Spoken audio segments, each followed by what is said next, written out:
today.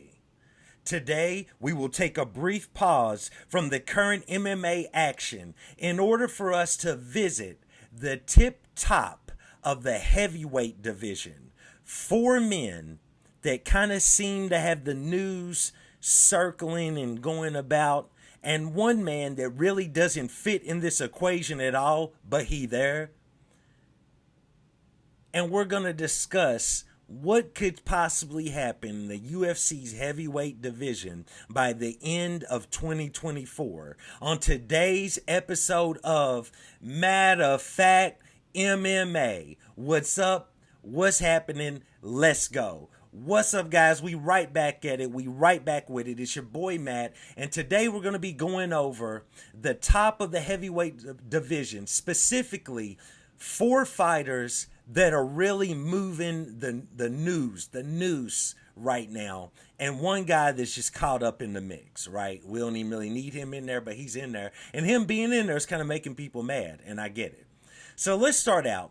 The actual rightful, I guess you could say, heavyweight champion of the world right now in the UFC is Jon Jones.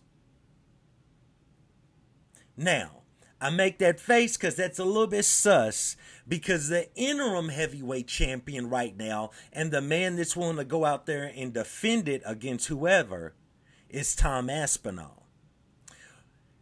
The third man in this equation is the man that is challenging Tom Aspinall for the interim heavyweight title of the world, and that is one Curtis Blaydes. And then finally, we're going to talk about the fourth man in this equation, and then we'll mention the guy that doesn't really matter. The fourth man in this equation is not even a heavyweight, but ever since his last win, he is really constantly being brought up in talks of heavyweight title fights or just heavyweight matchups in general, and that is one Poatan Alex Pereira, Chama.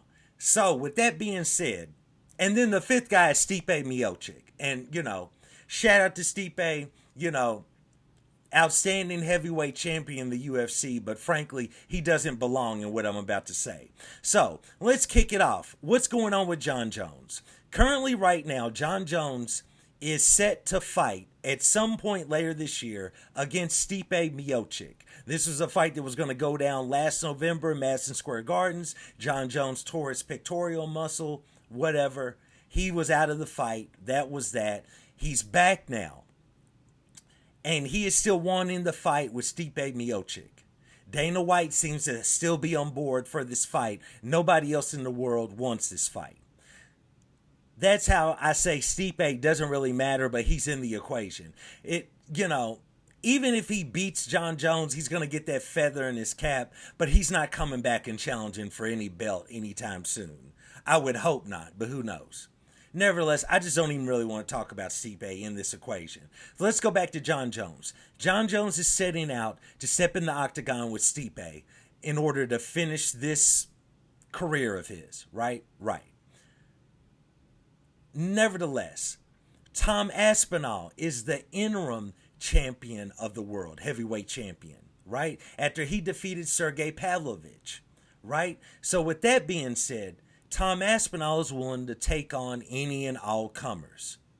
So they have signed a fight between him and Curtis Blaydes, as he will co-main event with Leon Edwards and Bilal Muhammad in a card in the UK. So with that being said, so you have the interim heavyweight title being defended. After Alex Pereira went out there and waxed Yuri Prohaska, which is what I called, your boy Matt, Matter of Fact MMA, called that one. After he waxed him, here's the next side of it. Poatan has entered this chat. He has entered this equation. Now, he was already entered into this when they were trying to save the main event of UFC 300, and somehow it got floated out there. What if we have Tom Aspinall defend the interim heavyweight championship against Alex Pereira? It got stomped out. I don't know who called it off, who didn't want it, if it was never really a thing. I don't really know. But that's when we first started hearing about Alex Pereira moving up to heavyweight and even challenging for the belt. Now, at some point in there, John Jones, as a way to kind of pivot from all the Tom Aspinall talk, because the whole world just wants him to come back and step in the octagon with Tom Aspinall. But nevertheless, as a way to kind of pivot from that, to sidestep, if you will, John Jones starts talking about, well, what if I step in the octagon with Alex Pereira? Maybe giving him a chance to be a unified champion, to be a three-weight champion, and me a chance to kind of tie up loose ends at 205. What about that? What if I defend my belt against him? I really think that this was honestly just a tactic in which allows John Jones to kind of pivot from Tom, to shift the focus, because Poatan is a huge, maybe you call him a huge star now. At that moment, he was a rising star because he hadn't even won at UFC 300 yet. You know what I'm saying? And then John Jones really floated it out there after he won at UFC 300. You know, after he beat Jamal Hill, it really got floated out there, and now it's back, and it's back, and it's better than ever. You know what I'm saying? Like a 80s movie ad. You know, but here's the thing, bro. John Jones is an extremely smart individual. He's horrible at life. He makes a lot of mistakes that include pregnant women and car accidents. But in the octagon, he's a really smart person, right? One of the smartest. I'm thinking John Jones is looking at the playing field. He's looking at Alex Pereira, and he's thinking, I could probably take that guy down. If I get hit, it might be lights out, but I've taken some shots from guys. I might be able to withstand one solid shot, but if I get him to the ground, I can bulldoze him and I can get him out of there. That's one side of the equation. I think Tom Aspinall is willing to play ball. So let's say Tom Aspinall goes out there and he defeats Curtis Blaydes and he retains his interim heavyweight championship. I think Tom Aspinall wouldn't mind getting some of that Alex Pereira smoke. I think it wouldn't bother him at all. And he goes out there because Tom is a really good wrestler, a really good grappler, a submission person. He's a submission guy. He can throw out a few rear naked chokes. But he can sleep somebody on the feet, including Sergey Pavlovich. You know what I'm saying? So the homie can stand on the feet and knock a man out as well. Right? Right. So I think he's thinking, hold on, dude. It might be a big fight for me, too. I got a chance at that Alex Pereira smoke, too. Right? Right. What about Curtis Blaydes, though? What about the guy everybody's kind of sleeping on? What about Curtis Blaydes? Curtis Blaydes ain't no slouch. I know in a lot of times, every time in his career, when it's the fight for him to move forward, he usually fumbles the ball. But what if he don't fumble the ball? What if he beats Tom Aspinall? I don't know if Alex Pereira wants that Curtis Blaydes smoke. Yeah, he could go out there and knock out Curtis Blaydes. But Curtis Blaydes could probably take him down faster and more efficiently than John Jones. And does John Jones want that Curtis Blaydes smoke? Because at this point in his career, I doubt John Jones is really down to clown as far as going out there and dodging a lot of punches at heavyweight. So his game is probably to grapple and to wrestle a lot of these heavyweights. He probably sees it as a hole in all of their game. Are you really chomping at the bit to step in there with Curtis Blaydes and deal with his wrestling? Maybe, but maybe not.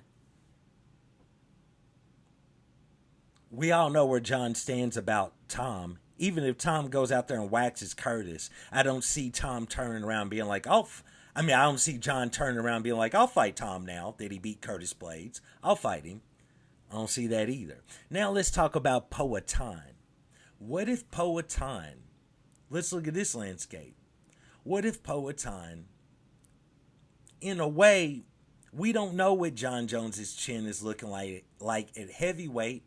We don't know what it's looking like at his age right now. We don't know what it's looking like after all of this time out of the octagon and everything else. So what if Poatan is able to go out there, catch him with a few shots and sleep him? John Jones is known to take a few shots, but it might be a different story when you're taking a shot from Alex Pereira. And both of you all are coming from 205 pounds. Interesting. What about Poatan versus Curtis Blaydes? Because I wouldn't just say that Curtis Blaydes is definitely just going to go out there and take him down to the ground against a knockout artist like Alex Pereira, because you might have said that about Curtis Blaydes versus Francis Ngannou, and we all saw how that turned out. So there's a good chance that Curtis Blaydes could come in there and get caught with that left hook of doom of Poatan's, or get slept with an uppercut like Francis Ngannou. And what about Poatan versus Tom Aspinall? Tommy Aspinall. Tommy Aspinall. Nah, nah, nah, nah, nah, nah, nah. What about that? You know, we've seen Poatan do some wild things.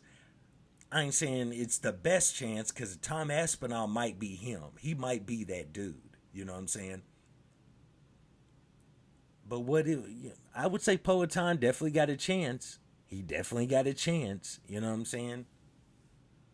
He definitely got a chance against Tom Aspinall.